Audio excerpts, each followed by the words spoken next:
Hey everybody, Aaron Cowan, Sage Dynamics, and this is my review of the Silencerco Omega 9K suppressor.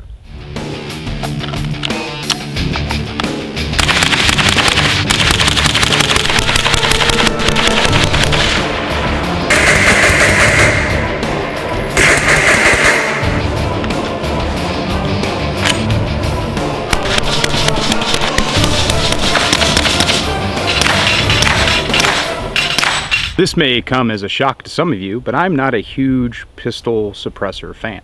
Reason being, they add length and they create a more cumbersome, unwieldy, if you will, firearm. Doesn't mean they don't have a place, it just means that I've never been a huge connoisseur of pistol caliber cans. Rifle cans a little bit different, but when it comes to a pistol, I need the ability to holster it. If it's duty carry, I need to be able to holster it with some degree of active retention. And there's not a lot of options out there for that, but the pistol suppressor does have a unique place in my heart when it comes to using a handgun for home defense or a secondary weapon that can be secured another way to be used for whatever I need to be quiet about. So I do use pistol cans, but if you've been following the channel for a while, you realize I haven't really done a review on a pistol can in quite some time. One, because I don't review every single product that I buy, and two, I just haven't been in the market for a pistol can. But I recently, somewhat recently, had one of these come through a class, and I checked it out, and I initially was like, I like that. I like that a lot. So I went ahead and picked one up and did my whole review process on it.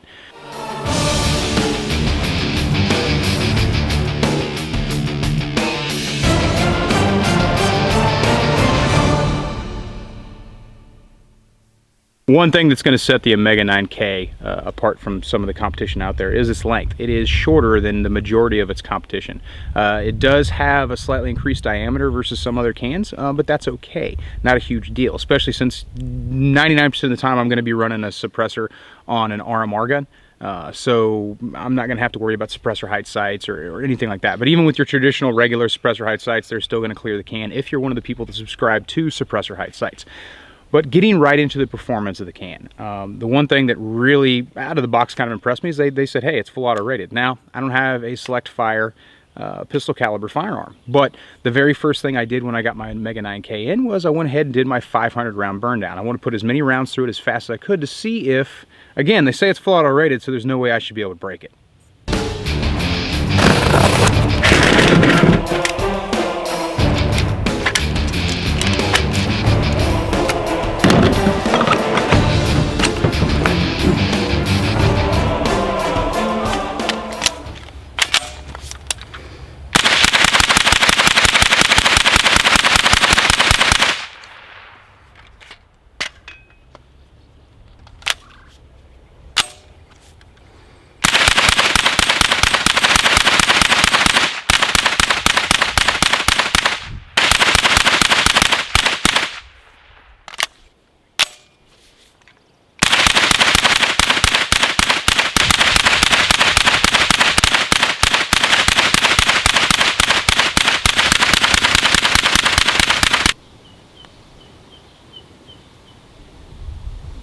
That was done completely with, almost completely with 124 grain prime ammunition, but also threw in some 147 and some 115 just for fun.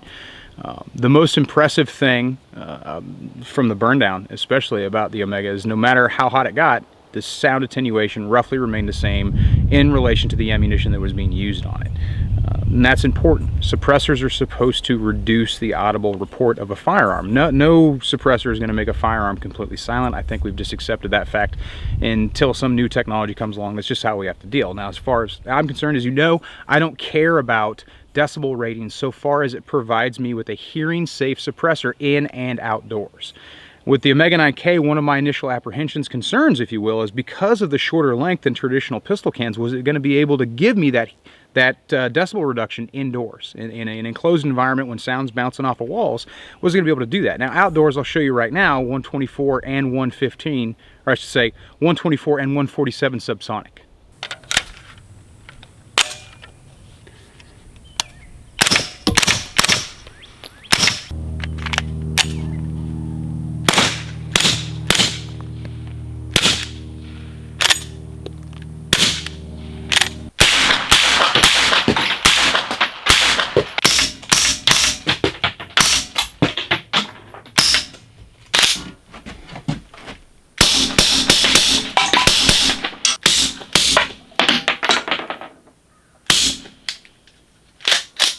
I do have a love-hate relationship with Silencerco products, or I used to.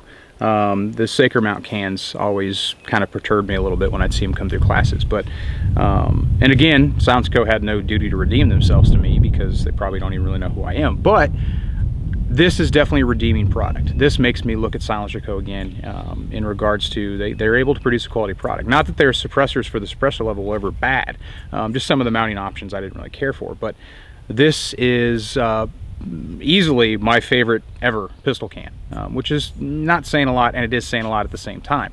I've just foregone pistol cans on, like, say for instance, house guns, because it's not as maneuverable as it is on a rifle, because on a rifle I got 3-4 points contact depending on how you look at it, whereas on a handgun I have 2. So maneuvering this thing in close quarters, taking corners, going through doors and things like that, the longer the pistol can, the more aggravating that is. And it does create some sight reset issues depending on ammunition, and it can be finicky. The Omega K, on every gun that I fired it on, submachine gun and a couple different handguns, I didn't have any reset issues. It wasn't finicky. It was very easy to walk it into 0. Usually with a pistol can, I put it on, I got to shoot, I go ahead and pull it out, and I got to rotate it around and reset, shoot again, and pull it out and rotate it around, shoot and reset. Point aim, point of impact wasn't a big deal with this can, so I really did appreciate that. I've never had a favorite pistol can before, but I do now. I own other pistol cans, and they're great. They work. They're functional, and they do exactly what they're designed to do. But none of them are able to really do what this one does, and that is reduce the level of the gunshot to hearing safe levels with such a small footprint.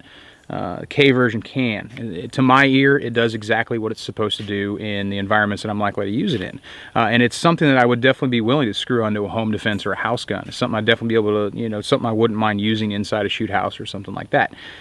It's totally manageable as far as hearing is concerned, and it does so on the ammunition types that I'm likely to use, 147, 124, 115 out of the 9mm. Now, you can also use it on 300 blackout. I didn't test that because I don't have a 300 blackout. But getting back to it, yeah, this is a great can. As far as reliability goes, I think I've kind of proven throughout the course of the review that this thing is super durable. It's able to handle the abuse. Very low thermal, or I should say very high thermal mass, so it handles the heat well, which I think is why it keeps its sound attenuation, or its ability to reduce the decibel level no matter how hot it gets, or as hot as I was able to get it. I didn't notice that difference.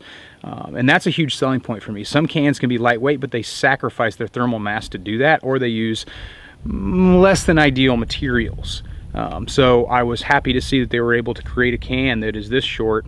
The diameter wasn't significantly increased over what you're normally going to see, but it was still able to get the job done. So this is my new favorite can. This is my first time having a favorite pistol can. I'm pretty excited about that. Very enthusiastic about this. If you are looking for a pistol can, this is one of the ones to get. This is definitely one of the ones to look at before considering other cans, because it does a lot of things that other cans can't, is in regards to weight, length, so on and so forth. Are there shorter cans out there? Probably. Are there shorter cans out there that they're going to be able to put up to the same abuse that the Omega 9K is? I don't really know. I'd have to get my hands on them to be able to make a judgment like that. But as happy as I am with this suppressor, it's probably going to be quite a while before you see me do another pistol suppressor review, because can't think of any reason to buy another one after I got this one. I'm Aaron Cowan with Sage Dynamics. Train accordingly.